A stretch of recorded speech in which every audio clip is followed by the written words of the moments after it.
Good day students. आज आप लोगों के साथ मैं कंपनी लॉ के दो बहुत इम्पोर्टेंट टॉपिक शेयर करने जा रही हूँ। Share certificate and share warrant. Share certificate and share warrant दोनों ही डिफरेंट टर्म्स हैं। जब कोई भी शेयर होल्डर किसी कंपनी में शेयर परचेज़ करता है तो उन शेयर्स को परचेज़ करने के बाद जो शेयर सर्टिफिकेट इशू किया जाता है by the side of company which provides you title to the shares means कि वो आपकी ओनरशिप को डिफाइन करता है। This is the evidence, as a evidence you can use that how much shares you have of that particular company. तो share certificate जो है that is the registered document of a company provide title to the share. Getting me? Title to the share means कि you have purchased share of a company, so what is the proof that you have purchased or you are the participant of that company capital or you have share in that company. So share certificate mentions your name, number of shares, that how much you have invested. So this is exactly share certificate. But when we talk about share warrant, the term you have listened in the classroom also. Share warrant is a document issued under common seal of a public company stating that bearer instrument or bearer title of that share means the bearer of that particular instrument or the bearer of that share warrant will be the owner of the company. Means share warrant and share certificate में the basic difference is कि certificate में there will be mention the name of the particular person, but in share warrant there will be no name in the sense कि no title or the name of the person will be mentioned. So this will be bearer document that those have this document he can claim his ownership against these shares. So this is the basic difference between share certificate and share warrant.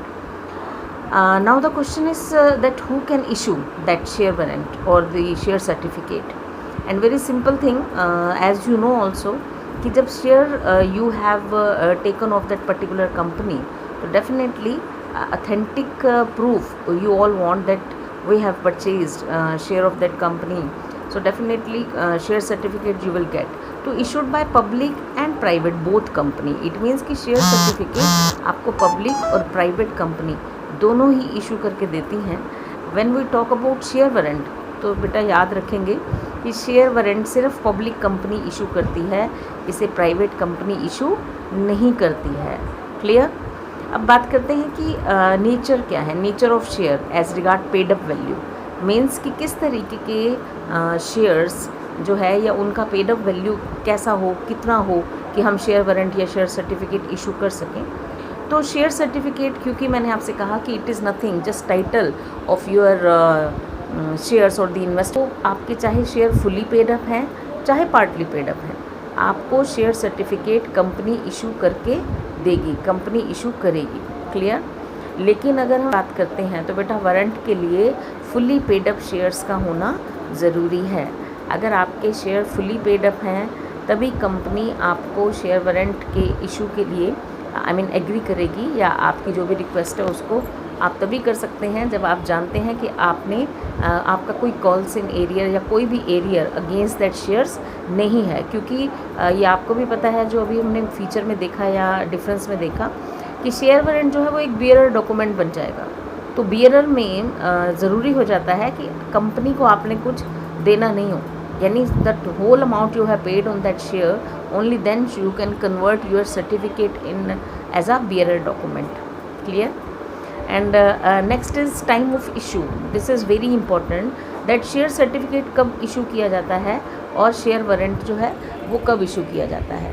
तो share certificate और share warrant issue करने की जो timing है that is कि आपका जो share warrant है, share certificate initially in the sense कि जो वेरी फर्स्ट डॉक्यूमेंट कंपनी आपको इशू करेगी आपकी कंपनी में इन्वेस्टमेंट इन शेयर्स के बाद, तो वो सर्टिफिकेट ही होगा, वो शेयर सर्टिफिकेट होगा. लेकिन जब वारंट की बात करते हैं तो against share certificate company issue share warrant. अब देखिए बड़ी क्लियर सी बात है, ये इस लाइन से ही क्लियर हो रहा है कि शेयर सर्टिफिकेट एक इनिशियल डॉक्यूमेंट है लेकिन जब आपके सारे शेयर्स फुली पेड हो जाते हैं और आप शेयर वारंट लेना चाहते हैं तो अगेंस्ट शेयर सर्टिफिकेट, क्योंकि सर्टिफिकेट टाइटल है, तो that title certificate you have to surrender to the company, and against that share certificate you can request, procedure is there that how you can go for share warrant. वो procedure मैंने आपको करवाया भी हुआ है, तो प्रोसीजर हम follow करेंगे प्रॉपरली और हम शेयर वारंट जो है ले सकते हैं। लेकिन यहाँ पर जो मैं बात कर रही हूँ टाइम ऑफ इशू की, तो आप इतना समझ लीजिए कि इनिशियली शेयर सर्टिफिकेट मिलता है और जब आप फुली पेड हो जाते हैं आपके शेयर्स, तो आप इन शेयर सर्टिफिकेट को सरेंडर करके शेयर वारंट कंपनी से इशू करवा सकते हैं, ले सकते हैं। नेक्स्ट है प्रोविज़न इन आर्टिकल। अब ये भी बड़ा इम्पॉर्टेंट बात है। वैसे तो नॉर्मली ये बड़ी क्लियर चीज़ें आर्टिकल ऑफ एसोसिएशन में आपको मेंशन है कि हम बियॉन्ड आर्टिकल जा नहीं सकते हैं, अल्ट्रा वायरस कुछ कर नहीं सकते हैं। तो क्या प्रोविज़न में ये मेंशन होगा, मतलब सॉरी आर्टिकल में ये मेंशन होगा कि आप शेयर सर्टिफिकेट इशू कर सकते हैं या नहीं? And the answer is no need to mention, क्योंकि ये बड़ा कॉमन और बड़ी जनरल सी बात है कि कोई अगर आपकी कंपनी में पैसा लगाता है तो उसको शेयर सर्टिफिकेट मिलना ही चाहिए। ये चाहे मेंशन हो चाहे ना हो, इम्प्लाइड है कि उसे उसका टाइटल ज़रूर दिया जाएगा। लेकिन जब हम बात करते हैं वारंट की, तो वारंट बेटा डिसीज़न जो है, क्योंकि ये बियरर डॉक्यूमेंट बन जाता है, तो वारंट का डिसीज़न जो है बियरर डॉक्यूमेंट का मतलब ये है कि मार्केट में आपका डॉक्यूमेंट जो है जिसके पास भी होगा वही बियरर आई मीन इसका ओनर माना जाएगा। तो ऐसे में कंपनी को भी नहीं मालूम होता कई बार कि उनका शेयर जो है वो कहाँ जा रहा है। थोड़ा सा रिस्क फैक्टर भी इसके साथ इसमें आर्टिकल में प्रोविज़न रखती है। और बेटा ये भी आप बात याद रखिए कि फ़िक्स नंबर होते हैं। ऐसा नहीं है कि जितने भी शेयर्स आपने ख़रीदे हैं उसके अगेंस्ट आप शेयर वारंट ले सकते हैं, नो। इसका जो भी आपका रूल्स होंगे, जो भी प्रोविजंस आप बनाएंगे वो आप अपने आर्टिकल के, और आर्टिकल के बियॉन्ड आप जाएंगे नहीं। तो must mention in your article that you can go for the or you can issue share warrant. And remember this point also कि if you have not mentioned in your article that you can issue share warrant, तो that sort of company cannot issue share warrant. It means कि article आपको permission देंगे, करेंगे, तभी आप warrant issue कर सकते हैं, अदरवाइज़ आप वारंट इशू नहीं कर सकते हैं। क्लियर है? अच्छा, एक ये तो डिफरेंस की बातें हैं, लेकिन थोड़ी सी बातें हम जनरली मैं आपके कॉर्पोरेशन में जो टाइम पीरियड है जो सर्टिफिकेट का कि वो कब इशू होना चाहिए, मालूम है आप लोगों को ये कि जो टाइम पीरियड है वो कितने समय में हो जाता है, सर्टिफिकेट कितने समय में मिल जाना चाहिए? ये इनकॉर्पोरेशन के 2 मंथ्स के अंदर जो है सर्टिफिकेट मिल जाना चाहिए। अगर आप इनकॉर्पोरेशन के 2 मंथ के अंदर में सर्टिफिकेट नहीं देते हैं तो इसका मतलब कि यहाँ पर आपकी कंप्लेंट का राइट भी बन जाता है शेयर होल्डर के पास। तो आप जो है मीन्स जो कंपनी एक्ट आपका 2013 है उसके अंडर में दैट इज़ मैंडेटरी कि आप 2 मंथ्स के अंदर में शेयर सर्टिफिकेट इशू कर दें। क्लियर है?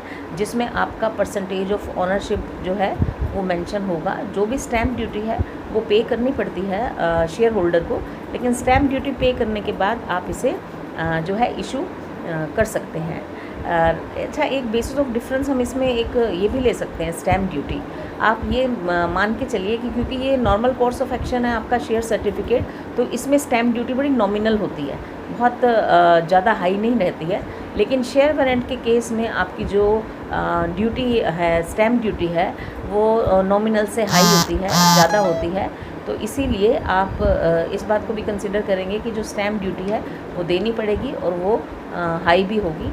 अच्छा, कई बार ऐसा भी होता है कि शेयर सर्टिफिकेट आपका मिस हो गया और शेयर सर्टिफिकेट जो है आप दोबारा इशू करवाना चाहते हैं, तो this is your right, you can, लेकिन नॉमिनल चार्जेस जो हैं आपको देने पड़ते हैं।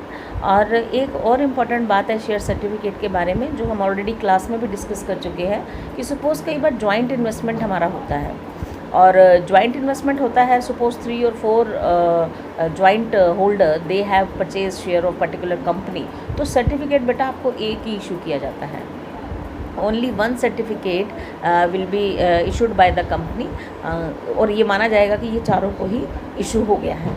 ठीक है, तो ये थोड़ी सी टेक्निकल बातें हैं, जब हम प्रैक्टिकल एस्पेक्ट पर आते हैं तब हमें ज़्यादा क्लियर होती हैं। तो this is the difference between share certificate and share warrant, and it is important topic. और नेक्स्ट टॉपिक जो मैं आपके लिए लेकर आऊँगी वो हम बात करेंगे कि transfer and transmission, what is the difference between transfer and transmission. और एक टॉपिक आपका रिनंसिएशन राइट है, दैट शेयर्स का जो राइट हम किसी और को ट्रांसफ़र कर देते हैं उसे हम बोलते हैं रिनंसिएशन। तो this also I will discuss in your next class. Till then, okay, thank you.